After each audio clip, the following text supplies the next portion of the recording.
The PGA versus LIV war has taken a really dark turn, as tour commissioner Jay Monahan has refused to engage in any sort of peace talks. Jay also thinks the PGA has more at its disposal and can easily ride out the storm. What does Greg Norman have to say? And are peace talks off the table for good? Keep watching this video and we'll tell you everything about the bitter feud. First up, an antitrust lawsuit.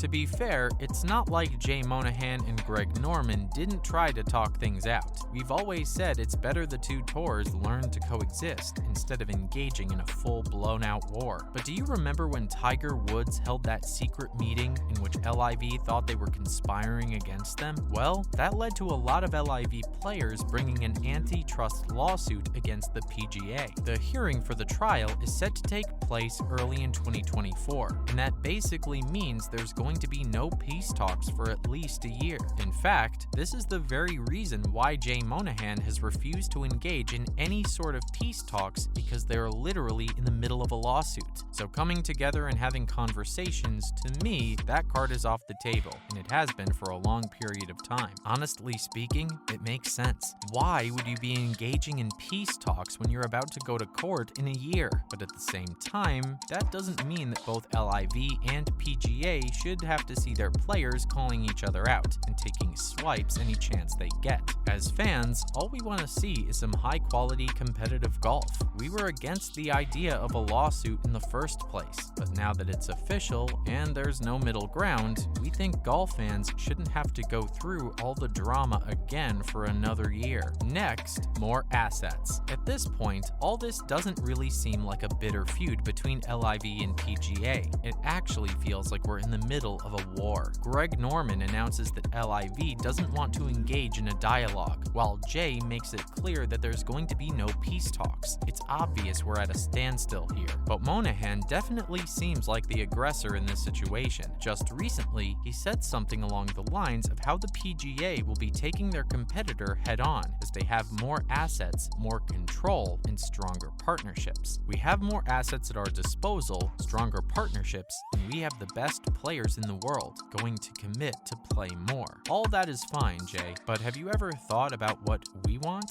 Maybe we don't want to see a divide in golf. Does Jay think we enjoy when Lowry says things about how he hates seeing LIV players on the course, going as far as labeling them Saudi rebels? It's high time both commissioners started thinking about golf. We've already heard multiple players from the PGA talk about how the Saudi-backed league is ripping apart the game of golf, but have they ever wondered how their words are doing the most damage? Moving on, it's actually healthy competition. Believe it or not, when LIV first arrived at the scene, a lot of players, including fans, thought it would fail badly. Some people even went as far as calling it a petrodollar-backed Saudi league that's nothing but noise. That is, until they heard about the prize money. The LIV Tour was luring some of the biggest names in golf, offering crazy contracts in the millions with record prize money, up to $25 million for 54 holes. They even offered Tiger a contract, along with a franchise worth in the region of $1 billion. But Tiger made it super clear that his loyalties lie with the PGA. When Jay started losing his players left and right, he naturally had to up the stakes and offer more money to retain his top talent. And that, ladies and gentlemen, is what we like to call healthy competition. It's what the game of golf needs. Or at least that's our opinion. We have no idea why these old-time pros and newer generation golf players think LIV is bad. LIV is anything but bad. It's the same players playing in the same tours alongside the same guys. If anything, there's just more money to go around.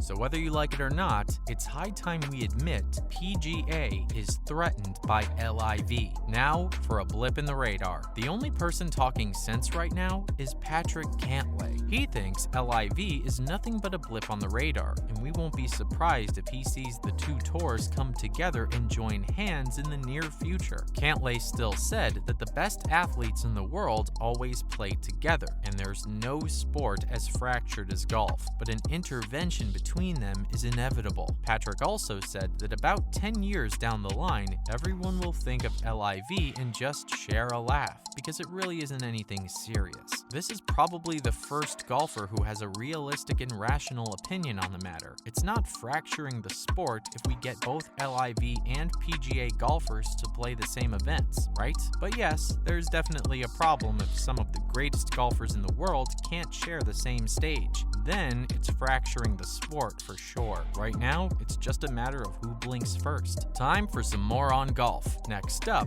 nothing but hypocrisy. Want to hear something really interesting? Remember when we told you Jay Monahan said the PGA has some really strong partnerships and sponsors? Well, what if we told you that a lot of those sponsors and partners are Saudi? Yep, you heard that right. Jay and his boys are literally going against a league backed by some of their biggest sponsors. Greg Norman calls everyone at the PGA a bunch of hypocrites, claiming that they're going against the Saudi league despite having a really strong professional relationship with the Saudi government. Honestly, that's disappointing. Now, you probably agree with us about how the PGA Tour is threatened by the existence of LIV and nothing else. But again, this doesn't mean someone has to be right or wrong. All you gotta do at this point is think about golf. Stop thinking about everything else and work on making sure the fans get to see their favorite players play the same events instead of having to follow separate tours. Not only is that going to create a rift in fans, but it'll also reduce the quality of golf. Following up with new signings in 2023. The signings might have dried up for now, but guess what? There's going to be a lot of them next year. LIV CEO Greg Norman also claims he's bagged a President's Cup player who will be signing with the Saudi-backed league really soon. And as for the rest of the signings, there's just one main issue standing in the way: golf ranking points. If you remember, the LIV Tour still doesn't have an OWGR system, and what that basically means is that players will lose their rank since they won't be getting any points. So, why are there going to be more signings in 2023? Well, apparently, a lot of analysts think that once players have accumulated enough points to maintain their standing in the top 50 for the next season, they'll sign with LIV, because then it won't matter whether they get points or not. A little far-fetched, but definitely not unbelievable. We'll say that much. In our opinion, we think the OWGR system is stopping a lot of players from joining the Saudi-backed tour. And if Norman and his crew is able to clear up that issue, expect a lot of players to ditch the PGA. Finally, the real question. Have you ever wondered why the league isn't getting ranking points? Like they aren't doing anything wrong or something, and it's not like they're a bunch of amateurs playing golf. It's actually some of the best players in the world. So what's the real issue here? Well, it's not what you think. It's not being done by the PGA. The committee is just being really cautious because their decision could potentially transform the entire landscape of golf. They're still stuck in the should we or shouldn't we debate. Granting them OWGR points would mean they've officiated the league, and now players can get ranking points. If they don't, then it means a lot of players will want to play events that give points, so they can maintain their ranking in the top 200 or top 50 players. So yeah, it's definitely not a whole conspiracy or something. The committee is just taking their time because they want to make the right decision here. The PGA Tour has all the time in the world, but it does seem like LIV is getting a bit impatient. That's it from our side, folks. So what do you think? How long can LIV and the PGA go without peace talks? And will things get settled before the trial in 2024? Let us know in the comments below. Remember, don't forget to like this video and subscribe to our channel for more exciting videos in the future. Thanks for watching, guys, and we'll see you next time.